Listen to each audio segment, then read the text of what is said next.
Dans l'univers, il y a l'un des plus brillants. Le quasar céleste le plus violent et le plus intense. Que se passerait-il si de tels corps célestes entraient en collision? Les corps types sont les plus éloignés de l'univers. Le corps céleste le plus ancien et le plus brillant. Quand la région centrale d'une galaxie, une énorme quantité de matière, y compris les parties du corps, gaz et poussière, ces matériaux peuvent éventuellement s'effondrer.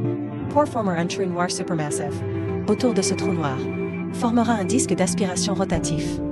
La matière à l'intérieur tourne à une vitesse extrêmement rapide, et tombant vers le trou noir central. Le type de corps qui en résulte. Et dans le processus, les substances sont également chauffées à des températures extrêmement élevées. Libérer une énergie énorme. Cette énergie fait briller le corps intérieur. La lumière est suffisamment intense pour être comparée à la galaxie entière. Et ce sont des quasars comme ça, si définis, dans le moment de réglage, en raison d'attaques matérielles extrêmes et de rejet d'énergie. Ils peuvent envoyer plus que d'habitude, une lumière plus brillante, parce que les quasars sont intrinsèquement brillants. Par conséquent, il est le plus susceptible de devenir l'un des mondes les plus brillants. Et cette touche, la collision générerait plus d'énergie que tout événement céleste connu. Avoir une force attrayante. Et ces ondulations voyageront dans tout l'univers. Sauf pour l'onde de force attrayante. Lors d'une fusion de trous noirs, cela s'accompagne de la libération de rayonnements électromagnétiques. Pourrait mener à des galaxies entières. Les matériaux de la région ont changé. Influence la formation des étoiles et la fusion des formations. Avec la fusion des deux trous noirs terminés, leurs galaxies respectives vont également subir des changements drastiques. Cela peut former un tout nouveau miracle. Les caractéristiques claires de cette étoile. Une étoile spéciale qui aura 2 étoiles rondes. Et la taille des 2 quasars. La taille d'un quasar se réfère principalement à la taille du disque polaire occidental entourant le trou noir.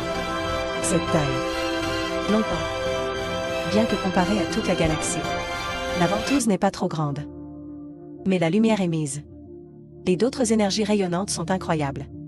La luminosité d'un quasar peut atteindre le total d'une galaxie, des centaines de milliers de fois plus lumineux, comme notre Soleil. Sa puissance rayonnée est d'environ 3,8 fois 1026 watts. Et un quasar moyennement lumineux, sa puissance rayonnée peut atteindre 1038 watts. Ou plus. Cela signifie que puissance radiative des quasars, que notre Soleil, 12 plus ou plus.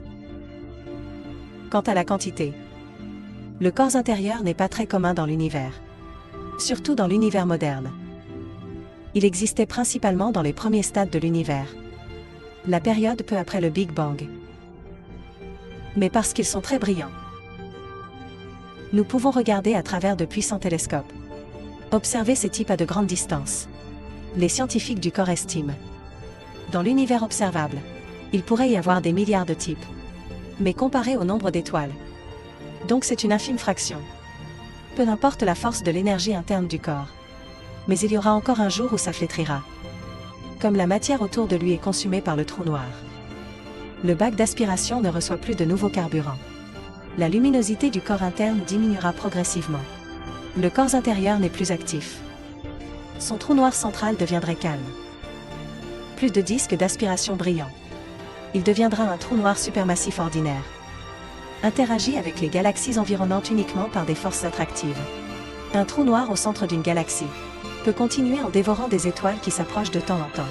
Ou croissance impuissante au gaz. Mais ce taux de croissance est loin d'être aussi rapide que pendant la période quasar. Le corps interne disparaît progressivement. Cela marque également l'évolution de sa quasi-galaxie rapide. Entrée dans les nouveaux territoires.